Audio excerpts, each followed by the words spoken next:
Hey everyone, welcome back to my channel Scale Up. In this quick tutorial, I will show you how you can protect IP address in calls. It's super easy to do on Messenger.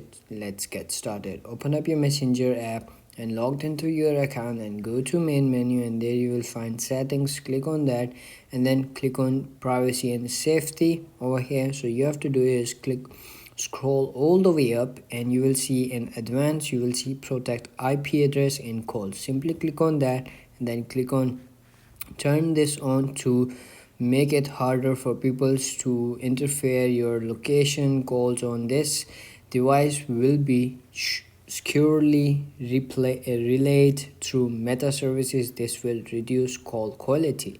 So once you have turned this on, they will never access your location on the call. So that's it. If you found this video helpful, don't forget to like my video, subscribe my channel Scale Up, and also drop me a comment for more tips and tricks videos. Thanks for watching. See you in the next video. Have a nice day. Bye bye.